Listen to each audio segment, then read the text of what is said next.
di belakang layar mulai muncul para pemain politik yang bersembunyi sementara ini dan berupaya untuk memancing di air keruh.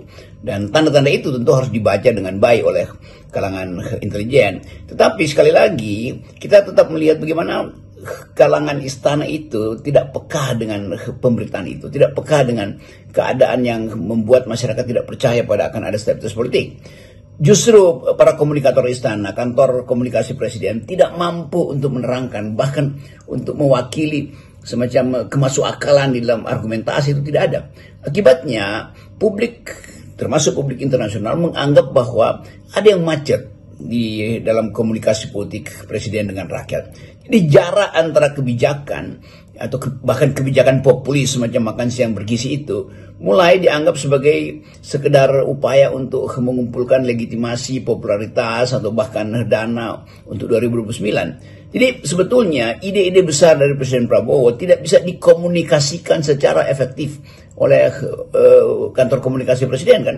Dan dia tiba di publik justru sebagai bahan yang kemudian jadi olok-olok, meme di mana-mana, satire berkembang kemana-mana tentang tokoh-tokoh yang ada di kabinet Pak Prabowo. Jadi sekali lagi kita mulai menangkap bahwa gejala decaying, kita pakai istilah itu, gejala pembusukan politik, political decaying sudah sedang berjalan dan sekali dia ditempuh dengan kemarahan. Artinya ketika pembusukan politik itu diupayakan untuk dibendung oleh komunikasi buruk istana, maka pembusukan itu justru akan makin menjadi itu. Dan ini sinyal awal yang memungkinkan kita, tadi di awal kita bicara tentang bagaimana kita memodelkan keadaan ini sehingga kita bisa lihat satu persatu irisan antara krisis ekonomi dan kemarahan politik. Nah di situ baru bisa kita pahami bahwa ada yang tidak bisa kita duga dari awal, bahwa Presiden Prabowo yang diharapkan bertindak otentik, memimpin secara otentik, ternyata tidak bisa menunjukkan bahwa dia betul-betul presiden atau beliau ada presiden yang dipilih rakyat, bukan presiden yang ada di balik bayang-bayang kelompok tertentu. Nah ini sebetulnya yang ditunggu oleh publik. Jadi publik bisa lega kembali kalau Presiden Prabowo mengucapkan semacam dalil bahwa memang kita dalam krisis tapi kepemimpinan tetap di tangan saya. Nah itu yang mesti dibuktikan. Karena sementara ini kelihatan Presiden Prabowo ragu-ragu untuk mengatakan bahwa ini kabinet saya itu dasarnya. Nah di sini dia juga menafikan kekuatan dari gerakan massa. Dia nggak percaya bahwa rakyat Indonesia itu bisa punya kehendak, bisa punya suara dan bahkan bisa mendongkel sebuah rezim otoriter gitu. Itu hal yang pertama harus kita cermati dari pidatonya Pak Prabowo itu. Bahwa Pak Prabowo mengulang atau menggarisbawahi kata-kata bahwa dia pegang mandat. Bahwa people power itu ada di kita si pemerintah itu. Nah ini sebenarnya juga menjadi ciri khas dari pemerintahan otoriter dimanapun berada.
Ya, yang pertama pidato Pak Prabowo ini sebenarnya semakin meneguhkan gaya kepemimpinan Pak Prabowo nanti akan seperti apa.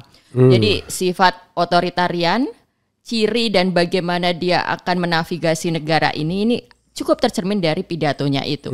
Jadi ketika dikatakan pertama tentang 98, itu kan Pak Prabowo jelas-jelas menggarisbawahi bahwa gara-gara yang terjadi tahun 98, lalu negara kita gagal tinggal landas. Negara kita jadi mundur, negara kita jadi terhambat.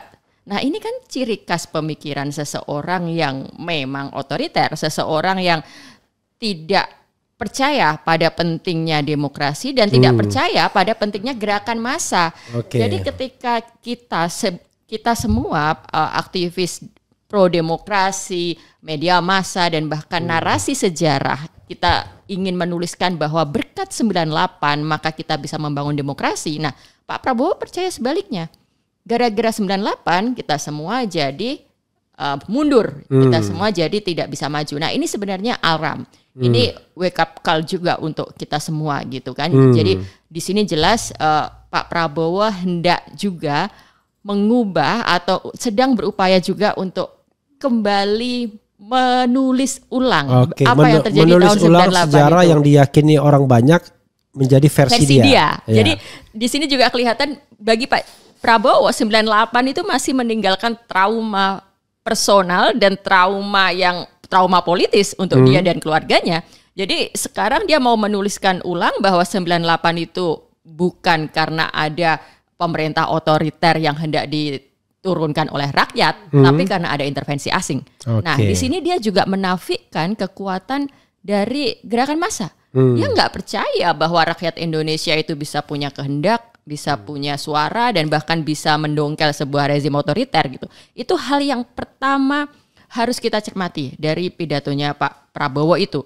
Lalu yang kedua, kasih napas dulu yang pertama. Saya ini banget nih, soalnya kesel juga nih Bang. Ketika kita selalu percaya ingin merawat demokrasi atas segala apa yang terjadi tahun 98, apa yang sudah sama-sama kita bangun, lalu kemudian sekarang narasinya kan mau bilang bahwa justru itu yang seharusnya nggak perlu terjadi gitu kan. Itu agak konyol gitu. Itu. Tapi Oki jangan jauh-jauh dari sini ya, dari Mike ya.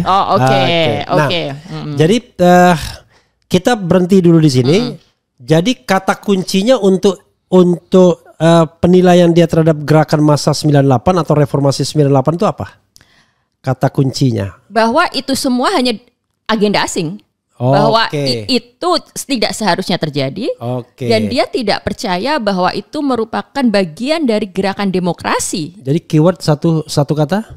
Satu kata ya, Pak Prabowo pro pada New Order and Authoritarian Government. Mungkin otoritarian ya. Otoritarian. Jadi dan itu pula yang dikatakannya mengenai gerakan tanggal 22 Agustus kan? Dia inline kan? Ya. Bisa diteruskan. Bisa.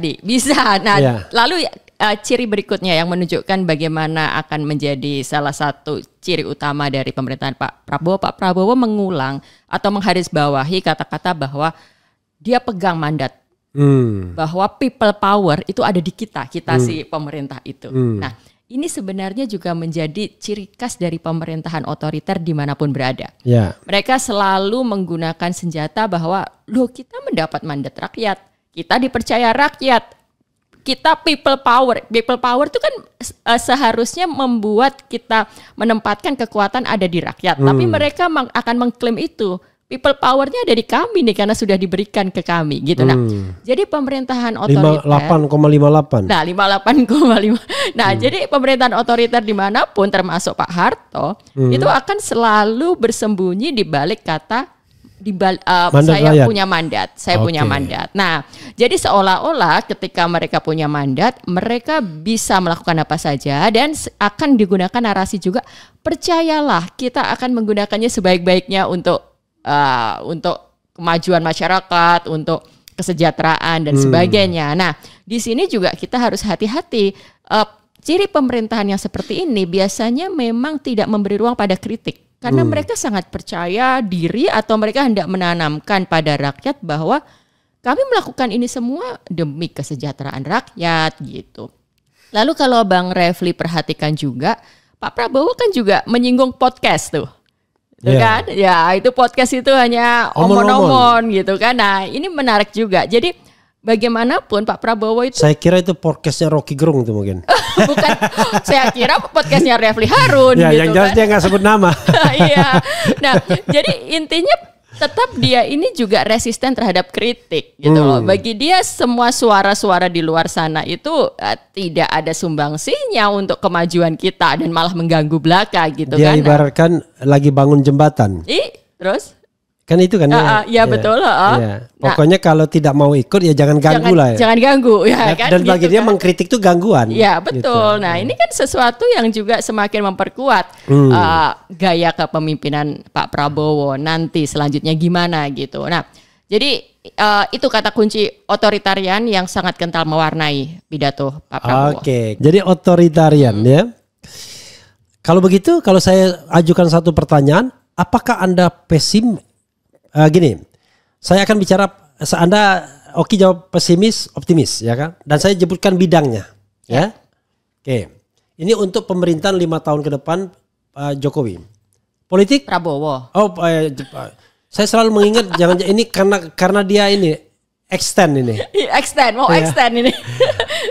Politik?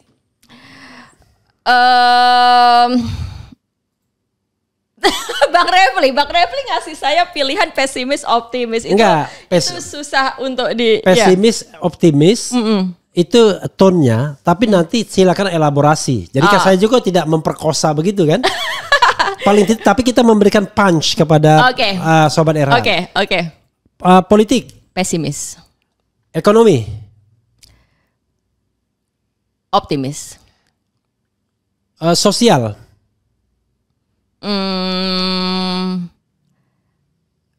sosial. Nah, sosial ini juga luas dimensinya ya. Cohesiveness itu aja.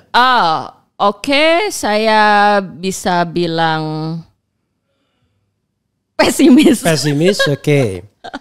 Politik, ekonomi, sosial, budaya. Budaya pesimis. Pesimis, budaya, sosial, budaya.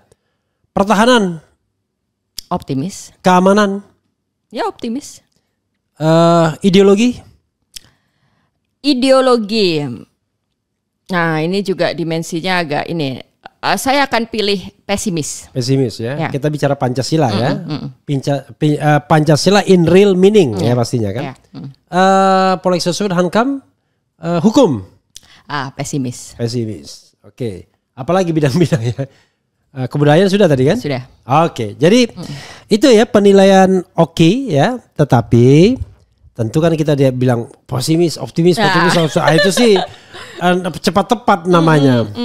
Silakan tugas berikutnya silakan elaborasi mengenai jawaban itu biar penonton tidak salah paham atau tidak pahamnya yang salah gitu. Oke, silakan. Politik. Kenapa saya jawab pesimis? Nah, ini terkait dengan pidato tadi ya. Mungkin saya agak sedikit mengecewakan para penonton di luar sana yang berharap saya akan mengatakan bahwa pidato Pak Prabowo kemarin adalah indikasi keretakan. Itu kan yang diharapkan oleh banyak orang, keretakan antara Pak Prabowo dan Pak Jokowi. Tapi dari sisi saya, ketika saya mendengar pidato itu, tidak ada tersirat bahwa hubungan Prabowo dan Jokowi retak atau Prabowo akan meninggalkan Jokowi atau Prabowo akan menegakkan hukum untuk mengusut kesalahan-kesalahan Jokowi. Nggak ada. Jadi di pidato itu terlihat bahwa bagi Prabowo apa yang dilakukan Jokowi itu prestasi, semuanya baik, didukung, termasuk memberi tambang pada NU, pada organisasi Islam itu juga dipuji bagus, kebijakannya bagus gitu. Dan juga Prabowo sangat terlihat tidak punya itikat untuk memberi hukuman pada pemimpin sebelumnya. Mungkin ini juga sejarah panjang juga apa yang terjadi dengan Pak Harto dan sebagainya. Jadi di bawah Pak Prabowo kalau masyarakat sipil nggak benar-benar push, tidak benar-benar menuntut, kita nggak bisa berharap adanya penegakan hukum bahwa Pak Jokowi akan diadili dan sebagainya. Itu politik. Nah, nanti hubungannya juga akhirnya kita akan semakin melihat juga perselingkuhan antar politisi, bagaimana kepentingan bisnis dan kepentingan politik bercampur baur atas nama koalisi Indonesia Maju lah, atas nama koalisi inilah, koalisi itu, dan tujuannya hanya untuk kepentingan menyejahterakan mereka sendiri saja gitu. Jadi di titik ini politik akan semakin buruk. Politik mengabdi kepada elit dan oligarki. Betul. Oposisi lagi-lagi tidak akan bisa maksimal berfungsi. Kita bisa punya atau kita bisa tetap merawat harapan bahwa kan ada PDIP dan sebagainya. Tapi saya pun pesimis terhadap itu. Jadi kita bisa katakan bahwa kita tidak bisa mengharapkan ada oposisi yang bisa benar-benar mengontrol pemerintahan Pak Prabowo mendatang. Lalu juga ciri khas Pak Prabowo sendiri kan selalu bilang oposisi itu bukan budaya kita, gitu kan? Kita ini harus kolaborasi, harus bekerja sama. Lalu dia merangkul semua partai masuk. Jadi lagi-lagi semuanya akan dikooptasi, nggak ada check and balance. Jadi itu udah menjadi kabar buruk untuk politik. Nah, nanti hubungannya itu dengan penegakan hukum. Nanti disimpan dulu itu. Ya. Untuk politik ini, saya terpaksa agak detailkan sedikit, ya. Kalaupun kita tidak mampu misalnya membuat check and balances, tapi minimal to some extent kita masih memiliki room, ya. Saya sebutkan freedom of expression, pesimis atau pesimis. Ya, nggak ada ruang lagi. Freedom of association, pesimis juga. Demokrasi secara umum kalau kita bicara itu kan demokrasi, pesimis. Karena kebebasan itu, kemudian good governance, clean government. Good governance hubungannya dengan politik. Bagaimana korupsi akan terus merajalela dan sebagainya, KKN dibiarkan, ya tentu akan pesimis. Pesimis juga. Ada lagi mau ditambahkan soal politik? Ya, that's enough. Sekarang kita beranjak ekonomi, tapi sebagai ilustrasi, ya, utang luar negeri, utang pemerintah kita sudah 8.500 triliun. Utang BUMN mungkin 5.000, 6.000, 7.000 triliun. Kemudian kewajiban pemerintah sekian-sekian dan diperkirakan itu sudah hampir 100% PDB. Jadi PDB kita kira-kira ya 20-an ribu triliun dan utang dan kewajiban pemerintah plus BUMN kurang lebih demikian. Kemudian pertumbuhan ekonomi baik sebenarnya dari sisi dibandingkan negara lain, tapi lebih di bawah pemerintahan SBY. Korupsi walaupun tidak ada kaitannya, kita tahu jalan di tempat dengan indeks persepsi korupsi yang 34, di akhir masa pemerintahan SBY itu 34, tapi SBY dari 20 poinnya. Kemudian tekanan budget yang luar biasa dan bla bla bla bla bla semua ekonomi. Tapi ini macan Asia, ya kan, kata pengagumnya, ini macan Asia yakin sekali within 5 years Indonesia akan lebih baik. Saya akan sejahterakan rakyat dan lain sebagainya. Kan dia bilang begitu kan. Kita akan perangi kemiskinan. Kalau apa yang salah kalau rakyat sejahtera? Apa yang salah kalau tambang dikasihkan kepada organisasi dan lain sebagainya? Silakan dielaborasi soal ekonomi ini yang kadang-kadang akhirnya kita harus aware dengan pembajakan yang mungkin terjadi di tengah jalan. Tadi jawabannya apa?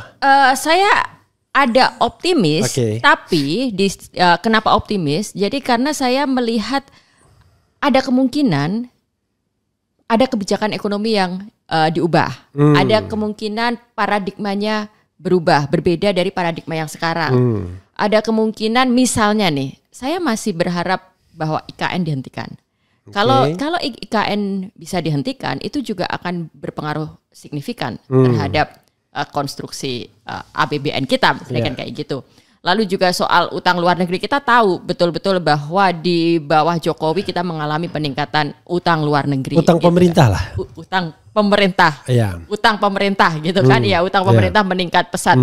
Ada selisih 7.000 triliun kan dibandingkan ketika di akhir masa SBY gitu. Nah sekarang saya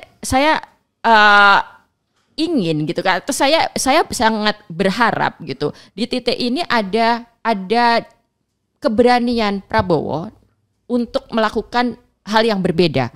Apalagi memang saya lihat kalau dari statement-statementnya Prabowo atau dari statementnya orang-orang di sekitar Prabowo, untuk pendekatan ekonominya ini kelihatan cukup berbeda gitu ya. Tapi kan kita belum tahu, belum tahu gitu. Misalnya ada salah satu statement dari kakak iparnya dia yang mengatakan bahwa dia nggak setuju IKN dan sebagainya. Nah itu kan bisa akan memberikan perubahan signifikan. Cuma kan pertanyaan besarnya, apakah di titik ini nanti juga misalnya program makan siang gratis akan dilanjutkan gitu kan. Nah saya lihat sekarang makin ada revisi-revisi kan. Ya. Dari yang makan siang gratis menjadi makan bergizi, jadi makin kecil lah budgetnya gitu. Oke. Untuk para lama-lama bukan makan siang gratis, omon-omon gratis. Omon-omon gratis. Nah, buat para pemilih yang kemarin milih untuk mendapatkan makan siang gratis, ini tentu mengecewakan. Buat mereka yang ingin mengolok-ngolok, ini memang alat untuk mengolok-ngolok yang asik juga gitu loh. Tapi kalau kita melihat dari sisi yang rasional untuk kebaikan bangsa, semakin program itu dihapuskan, sebenarnya akan semakin bagus juga untuk budget kita, untuk anggaran kita dan Saya sebagainya. mau going into detail sedikit ya. Kalau begitu, apa indikator mungkin 1-2 bagi Oki keberhasilan ekonomi itu apa? Yang paling nyata aja misalnya Yang bakal dicapai oleh Prabowo. saya ingin dolar lebih stabil lagi. Bukan bisa rupiah lebih yang lebih stabil. Nilai tukar rupiah terhadap dolar lebih stabil lagi. Kalau dolar stabil nanti kita tambah susah kita. Jangan gitu kan. Itu indikator paling nyata dan ini adalah salah satu bentuk janji Jokowi yang sebenarnya tidak tercapai di awalnya nanti. Dia 10.000 kan? Nah saya benar-benar looking forward untuk ini bisa tercapai. Ini saya lihat kemarin tercapai angkanya berapa? Dia bilang angka berapa? Dia nggak pernah bilang angka ya, tapi ini kan kemarin udah 15.000 nih, turun lagi ya. Turun sih. Setelah titik tertinggi kemarin 16.500 Nah, jadi salah satu indikator paling nyata itu. Lalu yang tentu saja indikator berikutnya adalah tingkat kemiskinan. Kemiskinan berkurang. Sudahlah hapuskanlah cara-cara Pak Jokowi di mana tingkat kemiskinan dimanipulasi, angkanya direndahkan dan sebagainya. Kita clear aja gitu. Lalu yang ketiga tentu lapangan kerja. Pengangguran ya. Ya. Artinya secara statistik probabilitas itu harus lebih baik ya.